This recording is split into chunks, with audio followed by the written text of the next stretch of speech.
Hello, Vinyl community. It's Matt here again. This is part three of my recent Beatles adventures, so to speak.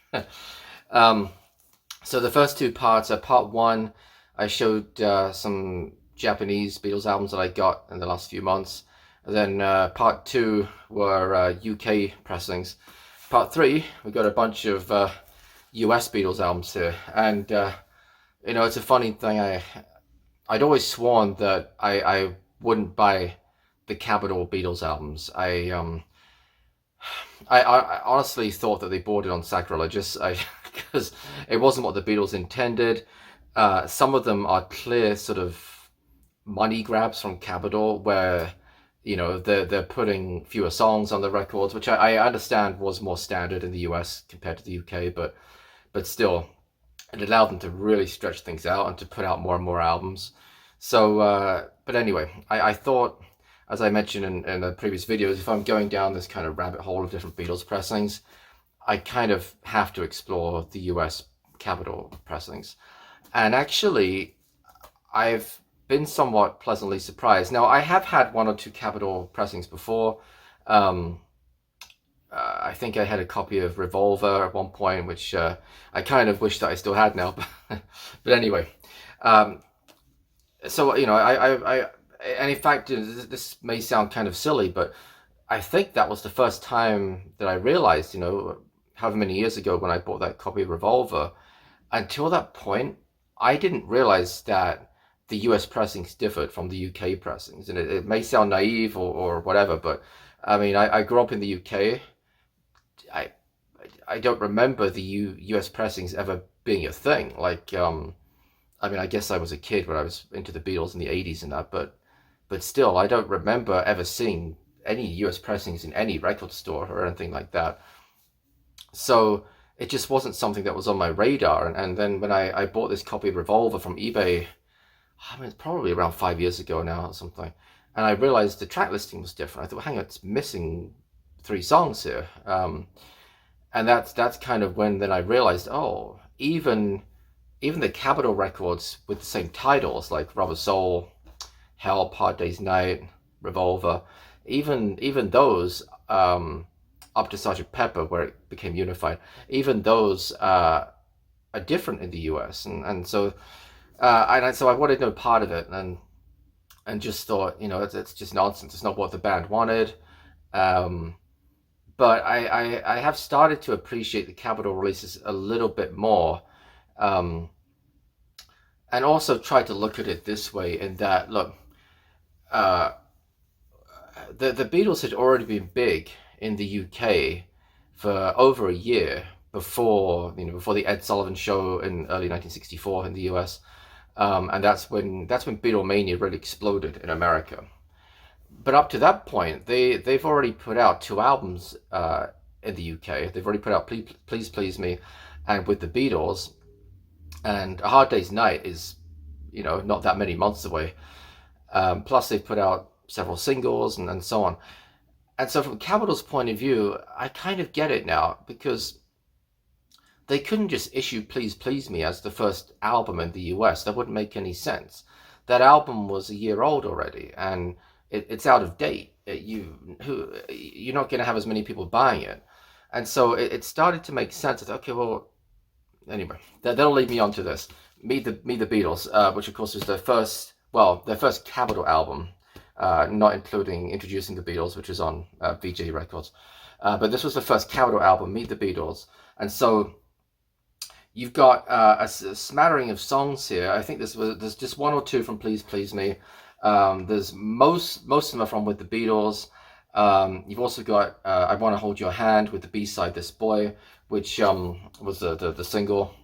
So it makes sense that they did it this way, actually.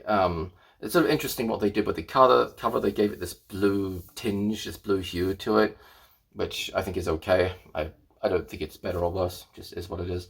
But anyways, yeah, I picked this up from a record store, and I've been wanting this. I've been thinking, this is where I need to dip my toes into the Capitol series of Beatles albums. It's a repress. You can see it's got the gold record thing, so it's not a first pressing. But it was only $30. And it's in really beautiful condition.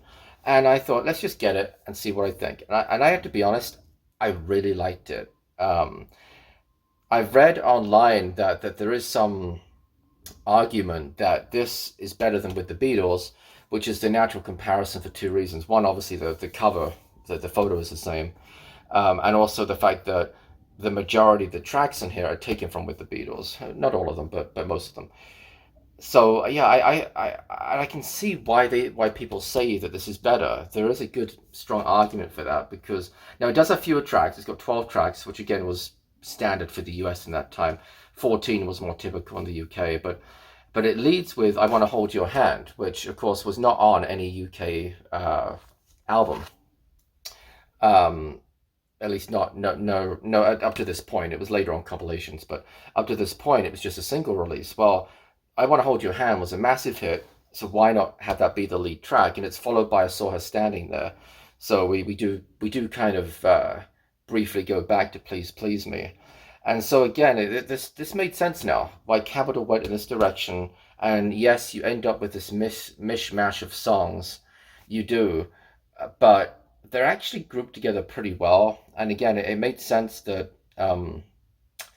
you would go with "I Want to Hold Your Hand," which was the song of the moment when this album was released, versus just putting out "Please Please Me," which I don't think would have had the same effect in America as this did. So yeah, "I Want to Hold Your Hand," and "I Saw Her Standing There," so that 1-2 punch.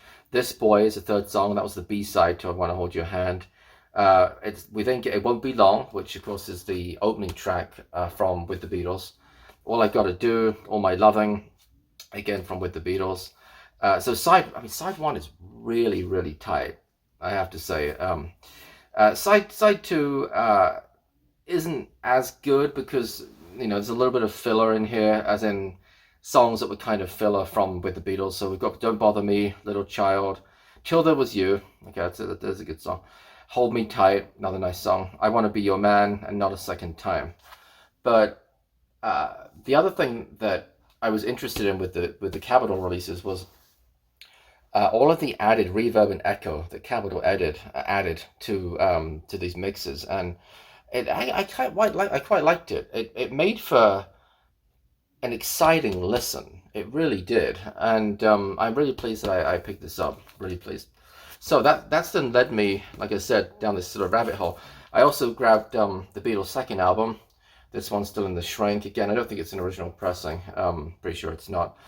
And there are some people who say this is arguably one of the best rock and roll albums that's ever been released because, and again, this goes back to the way Capitol were kind of grouping some of the songs in these early years.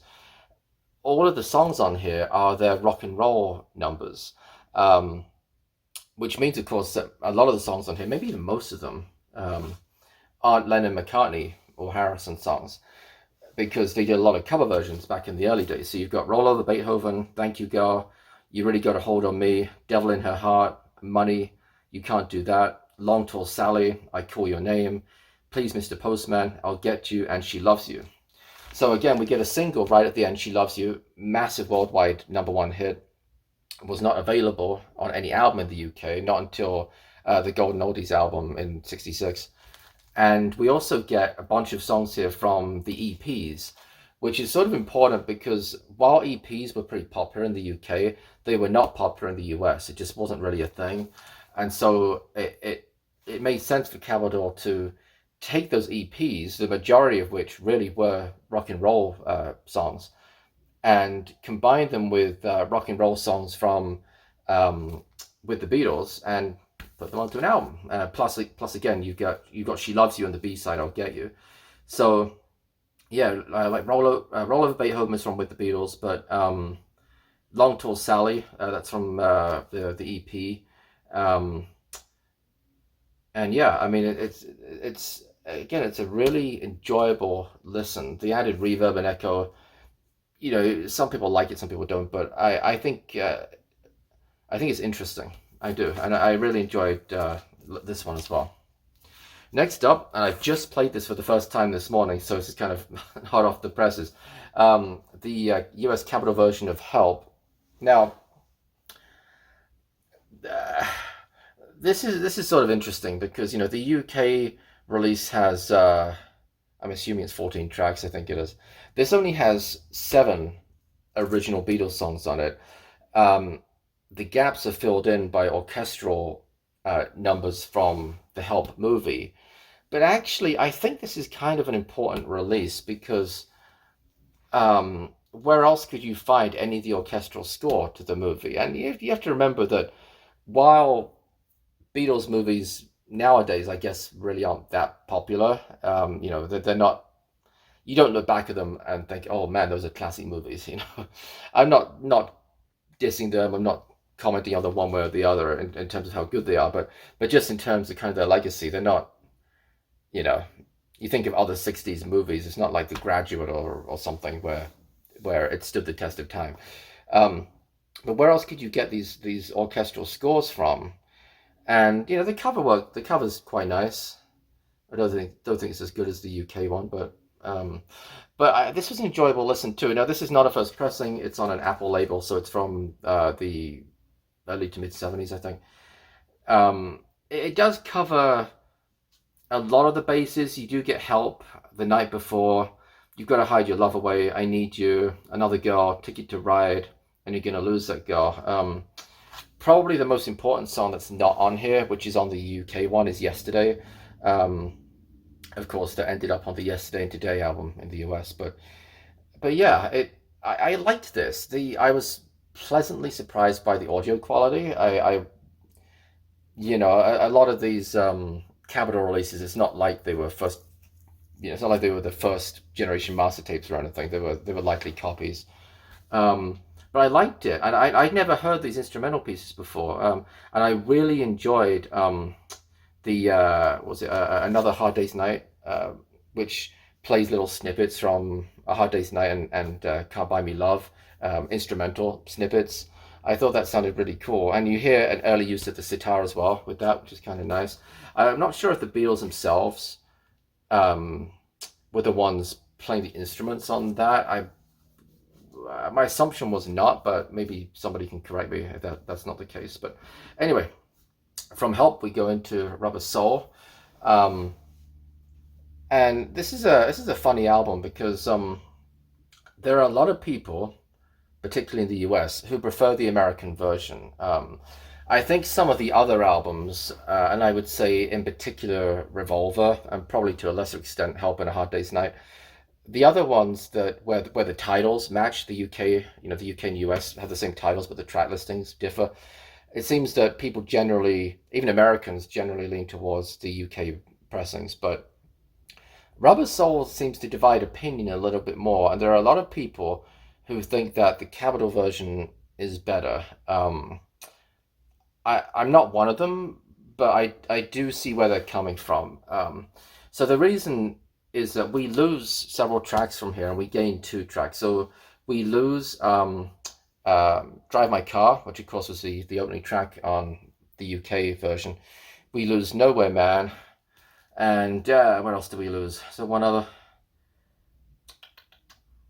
there is one other that I can't immediately think of. But anyway, we do lose like three tracks from it. We gain I've Just Seen a Face and It's Only Love. Now both of those are from the Help album in the UK.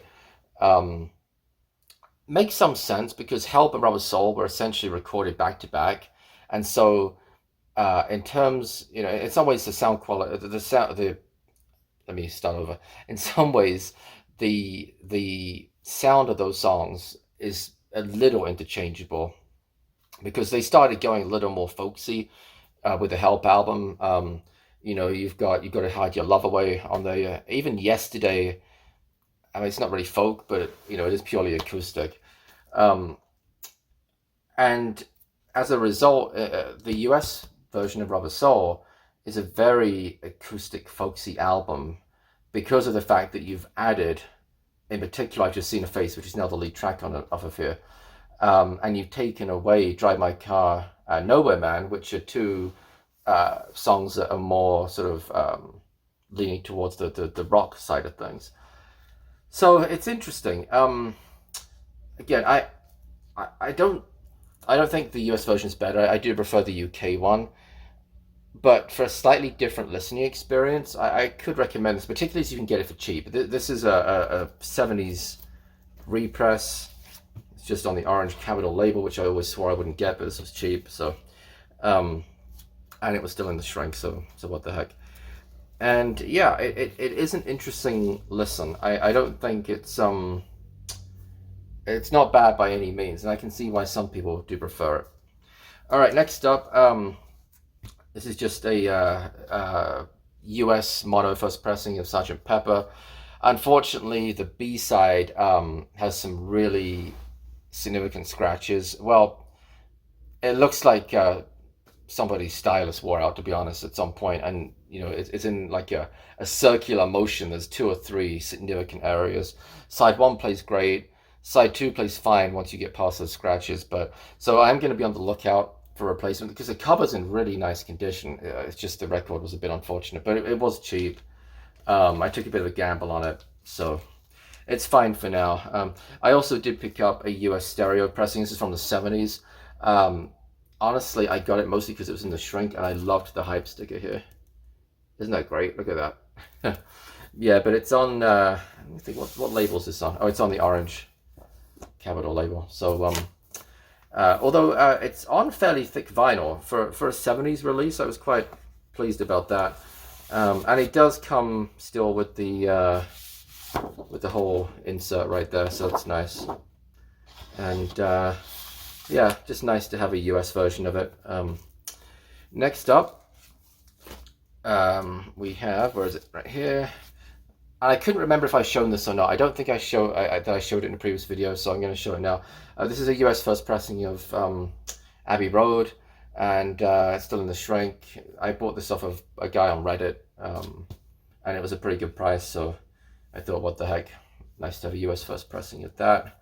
The interesting thing with this is the label is an interesting variant where the name of the album and the name of the band is on the same line. On most of these that I've seen, they're on separate lines. So it's kind of just a little quirk, you know. All right. Last but not least, I picked up the Rarities album. And yeah, this was still in the shrink with the hype sticker. I had to get it. It does mean that I can't open it up to see the Butcher cover shot that's on the inside, but here's the back of it. It seems that the general consensus is that this US version is significantly better than the UK Rarities album that was put out, which really, in some respects, didn't contain anything that was rare whatsoever. Whereas this contains different mixes. Now, EMI, they were contractually bound to not include any songs that had not previously been released. But that was it. That just meant released anywhere, which meant they could go to other countries, because in other countries they had different mixes in some cases. So, for example, let's have a look here. Or we get the German version of She Loves You, for example. We get a slightly different version of And I Love Her, which has a slightly different ending to it, which was on the German Something New album, so they put it on here. We get the mono version of Helter Skelter, which, while not that uncommon in the UK, because of course it was on the White Album, in the US the White Album was only ever released in stereo. It was not released in mono, so that would have been a fairly rare track in the US. We get the single version of Love Me Do, which had to be sourced from a record, actually, because there was no master tape of it. The master tape had disappeared, so they found somebody who had like a near mint 45 single and cleaned it up as much as they could and used that. We get a version of Penny Lane on here, which is, what's the difference with this one? Oh, okay, this was released in mono to radio stations only in the US and Canada. It's the version with the extra horn riff right at the end of it. You also get like the Sgt. Pepper Inner Groove, which again would not have been uncommon at all in the UK, but in the US it wasn't included on the US Sgt. Pepper album. So yeah, I thought that was kind of a nice little pickup right there. So so that's all the US ones. I'm probably at some point going to look out for like a US revolver again, and some of the other, you know, Beatles 65 and all of that. There's a few more, but yeah, that's my start with my US Beatles collection right there. So yeah, that's it. Thank you guys as always for watching. Always appreciate everybody's comments and everyone who subscribes. And yeah, we're gonna have some more parts to this. Probably 2 more parts to this whole Beatles series. So if you're sick of the Beatles, I'm sorry. If you're sick of the Beatles, what's wrong with you? Best album, best band in the world. But no, I'm just kidding. But yeah, if you're sick of them, you might have to wait a couple more videos, because I do have 2 more I need to do. I have kind of a Grails one, which is just gonna be like 3 albums, so that'll be a pretty short video, and miscellaneous stuff which sort of doesn't really fall into any of the other categories of these videos that I've done. But anyway, that's gonna be for another time. So thank you guys as always for watching, and until next time, bye bye.